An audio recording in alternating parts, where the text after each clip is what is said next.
Ed from Pinball Mayhem here. As I promised, a look at the cabinet for Breakout. Now, as I said, this is pretty nasty, and I'm not bringing it into the basement until it's ready. I already did. I'll explain. The coin door I did remove after I got it here for measuring. So this is pretty much what I have. You can see the serial tag is missing. Luckily, I found it in the bottom of the cab. Inside is like, it's particle board material. Inside has like a brown paint on it.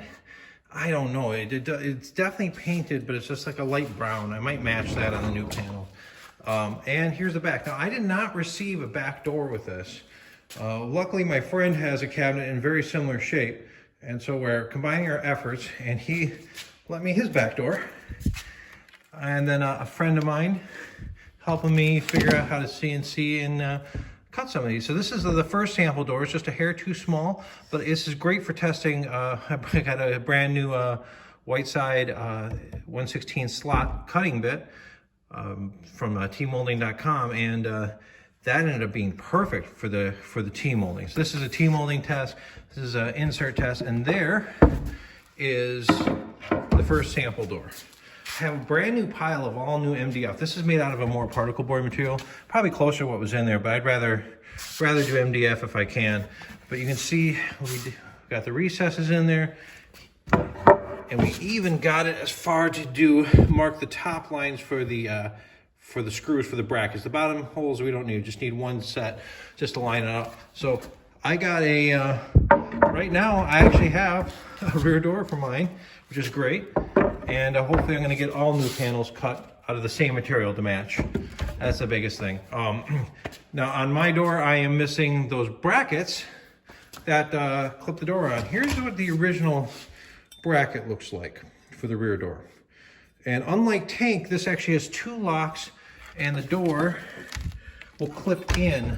Let's see if I can show you. So it's going to kind of clip in here and have two locks, and it has what looks like a speaker grill on it, but it's more like a vent. So it's the same exact construction as these speaker grills here, and it was riveted on, but it's more just an air vent. So I'm missing one of these. I don't have a way to make one yet, and I'm missing the original one brackets of this. This was, once again, lended from my friend.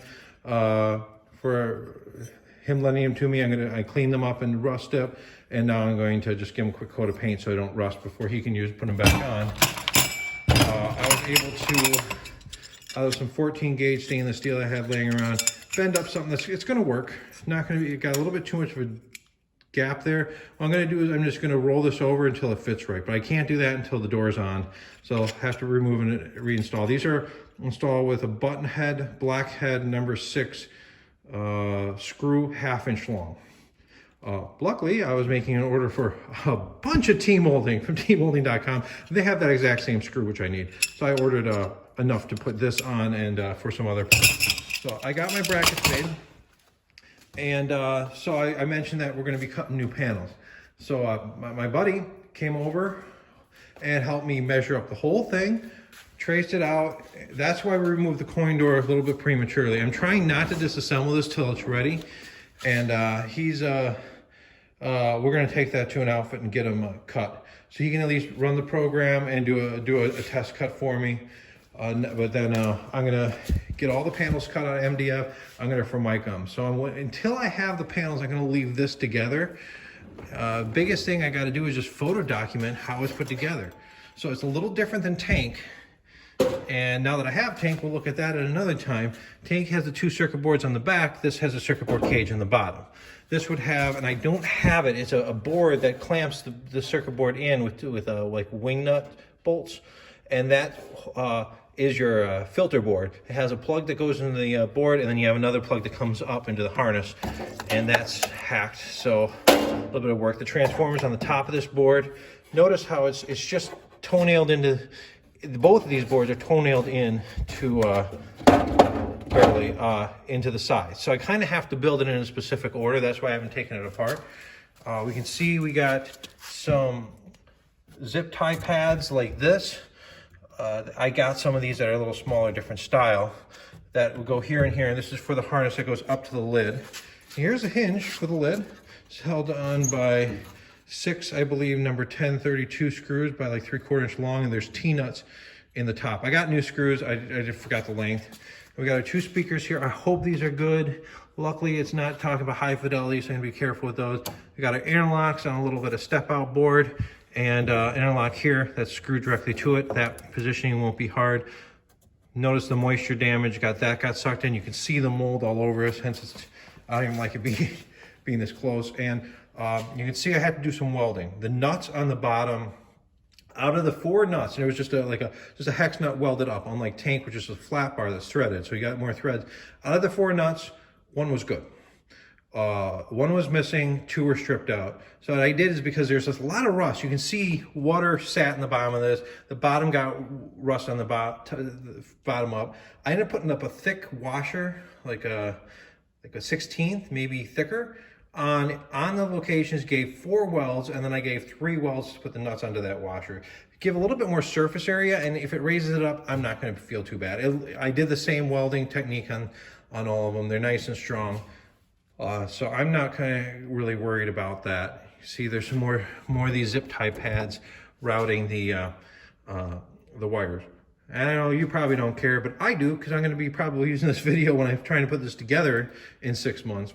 Luckily, I did find a gentleman online that is making these stickers. I'm going to touch base with him and get a whole bunch of machines together once I get done. I'm not going to rush it. The construction of this is a little different than a lot of other cocktail tables, where you got a steel frame, and we got the corners welded in on top, and then the panels just screw on. So T-molding, it takes a lot of T-molding, about 8 feet of T-molding per panel. So 20 feet will do this, which is, it's still, I mean, no, 40 feet will do this. I think I figured it's 2, 3, yeah, 8 feet per panel. So it's almost double what an upright would take. Plus, I'm going to be building a riser eventually for it. Coin doors, she's a little rough. I took the windows out. I'm going to see if I can make those. This has got to be stripped, cleaned, repainted. Probably do it at the same time I do my tank. That has to be done at the end. My biggest thing is getting the strip down. I want to get the frame. Now that I got it welded up on the bottom, I also have to straighten this bar. This was really bent out from someone opening up the door and slamming it. So I wanted to send this out to get powder coated, but I thought about powder coating everything. This is all just painted. So I'm going to actually just paint everything, but I want the main frame to be powder coated because it does have enough corrosion in it. And then the rest of these wood panels are not going to the basement. This is the prop rod. You'll see that later when I start putting it together. This actually props onto the monitor frame, which is pretty unique. So you have to have the XM501 Motorola monitor in these things in order for that to prop right, or you need to be creative. That's that's kind of the project where it's sitting now. I did show you these, and so I'm really kind of getting excited. I'm dropping the wood off a little bit later today. Hopefully next video we'll have some all pre-cut panels, and I'll be figuring out how to formica on them. So stay tuned and for the next update. Thanks for watching. Don't forget to subscribe, and also follow us on Facebook and Instagram. As I'm working on projects ahead of the time, I will post pictures there, because these videos aren't live sometimes. They're I save up a few and post them, so it's not day by day, and you can kind of see what I'm working on that day. Thank you very much.